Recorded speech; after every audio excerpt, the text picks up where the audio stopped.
Super સહેલિયાથી હું નૈનિશા આજે તમારી સાથે એક વાત શેર કરવી છે. હમણાં મારે લગ્નમાં જવાનું ખૂબ થયું અને એ લગ્નોમાં અમે સ્ટાર્ટર્સ તરીકે જે ખાધું એ હતા સૂપ સાથે bruschetta, bread sticks, pizza, paneer chilli dry જેવું બારબેક્યુ, એવા બધા સ્ટાર્ટર્સ મેં ખાધા. ત્યારે મને એવો વિચાર આવ્યો કે આપણે કોઈ પણ લગ્નોમાં દેશી સ્ટાર્ટર્સ હોતા નથી. મેં આની પહેલાં તમને ખીચું બોલ એઝ અ સ્ટાર્ટર તરીકે તમને બતાવ્યા હતા કે કેવી રીતે બનાવવાના. આજે હું તમને શેર કરું છું રીંગણના સ્ટાર્ટર્સ. કદાચ તમને ઘણાને આ રેસીપી ખબર પણ હશે, પણ એને આપણે સ્ટાર્ટર તરીકે યુઝ કરીએ એ મારો અનુરોધ છે. ખીચું બોલ્સ, હાથ બગાડ્યા વગર ખીચું ખાવાની રીત અને ખીચું બોલ્સ એને સ્ટાર્ટર તરીકે કેવી રીતે આપણે ઉપયોગ કરી શકીએ એની ફૂલ રેસીપી આપણે મૂકેલી છે. આજે તમારી સાથે શેર કરું છું રીંગણના સ્ટાર્ટર્સ. જો તમે આવી રીતના રીંગણ સ્ટાર્ટર્સમાં રાખશો તો ખરેખર એ બહુ હેલ્ધી પણ રેસીપી થશે અને એને શાક તરીકે ઘણા લોકો નથી ખાતા, ઘણા બાળકોને નથી ગમતા રીંગણ, તો સ્ટાર્ટર તરીકે આપશો તો હોંશે હોંશે ખાઈ જશે. તો ચાલો જોઈ રહીએ કેવી રીતે આ રીંગણના સ્ટાર્ટર્સ આપણે બનાવીશું. રીંગણ ઉપર લગાવવાનો મસાલો સૌથી પહેલાં આપણે બનાવી લઈશું. તેના માટે આપણે લઈશું બેસન, એટલે ચણાનો ઝીણો લોટ. માપ કેટલું લેવાનું એ બધું જ ડિસ્ક્રિપ્શન બોક્સમાં લખેલું છે. અહીંયા હું તમને માત્ર ઇન્ગ્રીડિયન્ટ્સ બતાવી રહી છું. તો આપણે ચણાનો લોટ, લીસો લોટ લઈશું અને તેની અંદર આપણે એડ કરીશું બધા ડ્રાય મસાલા. માપ પ્રમાણે આપણે મીઠું એડ કરી દઈશું. આ મસાલો થોડો આપણે આગળ પડતો મસાલેદાર બનાવીશું કારણ કે આપણે તેને રીંગણની સ્લાઇસીસ ઉપર લગાવવાનો છે. સાથે લઈશું લાલ મરચું, સાથે લઈશું આપણે શેકીને ક્રશ કરેલું જીરા પાવડર. ત્યારબાદ લઈ લઈશું ગરમ મસાલો અને આમચૂર પાવડર. આની સાથે આપણે થોડીક શુગર એડ કરી દઈશું જેનાથી આ સ્ટાર્ટર્સનો ટેસ્ટ ખૂબ જ સરસ આવશે. આની અંદર આપણે નાખી દઈશું થોડુંક લીલું લસણ અને હવે આ બધા જ મસાલાને આપણે મિક્સ કરીશું. મિક્સ કરી અને તેની અંદર આપણે થોડુંક તેલ એડ કરી દઈશું, એટલે લોટ મોહતા હોય એવું તેલ આપણે એડ કરીશું. વધારે તેલ એડ કરવાની જરૂર નથી.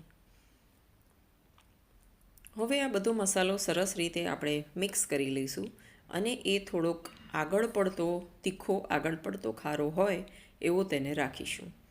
ત્યારબાદ આપણે તેને એક પોળી વાસણમાં કે પ્લેટમાં ટ્રાન્સફર કરી દઈશું. આ ટાઈપનું રીંગણ આપણે લઈશું કે જેમાં બી ઓછા આવતા હોય છે એ ટાઈપનું રીંગણ આપણે પસંદ કરવાનું.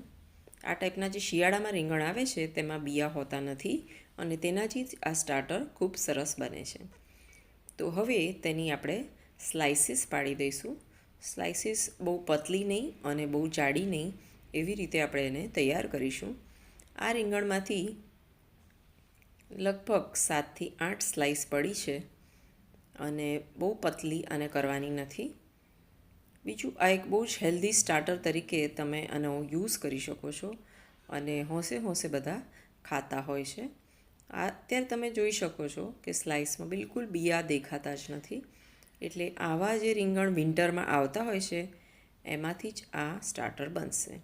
હવે આવા આપણે તેની પર કાપા પાડી દઈશું બંને બાજુ, જેના લીધે રીંગણના મોઇશ્ચરના લીધે જ અને કાપા પાડવાથી આ જે કોરો લોટ આપણે તૈયાર રાખ્યો છે તે આની અંદર ભળી જશે અને એને ચોંટી જશે.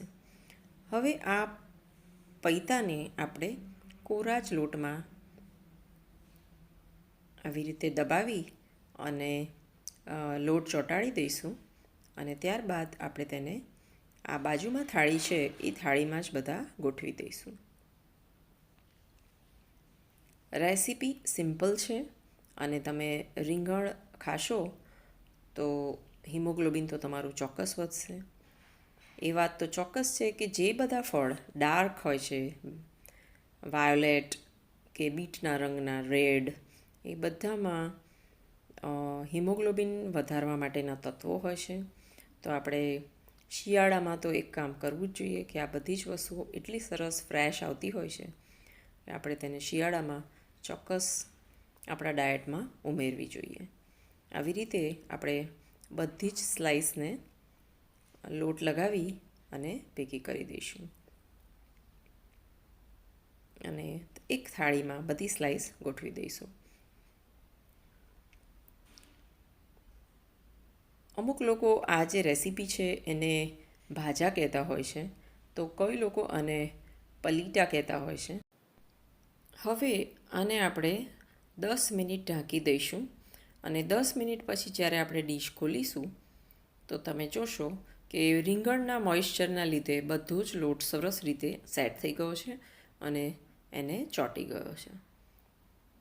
તો આવી રીતે આપણા જે રીંગણના સ્લાઇસીસ છે એ તૈયાર થઈ ગયા પછી આપણે એક નોનસ્ટિક પેનમાં થોડું તેલ મૂકી અને આ સ્લાઇસીસને આપણે શેલો ફ્રાય કરીશું. આને બનતા બહુ વાર લાગતી જ નથી. લગભગ 2 થી 3 મિનિટમાં તો સ્લાઇસીસ ચડી જતી હોય છે અને આને ડીપ ફ્રાય કરવાની બિલકુલ જરૂર નથી. એક બાજુ એ ગોલ્ડન થાય એટલે આપણે તરત જ એને બીજી બાજુ ટર્ન કરી દેવાની હોય છે. તો ખૂબ જ સરસ રીતે ઇઝીલી એ ચડી જતું હોય છે. જો કેવો સરસ ગોલ્ડન કલર આવી ગયો છે. તો આ રીતની રેસીપી તમે લીલી ચટણી અથવા કેચઅપ સાથે પણ બાળકોને ખવડાવી શકો છો અને એટ્રેક્ટ કરી શકો છો. તો બંને બાજુ આપણી સ્લાઇસીસ બનીને તૈયાર થઈ ગઈ છે અને હવે એ સ્લાઇસને આપણે સરસ રીતે પ્લેટરમાં અસેમ્બલ કરી દઈએ, જેના લીધે એને જોઈને જ ખાવાનું મન થઈ જાય.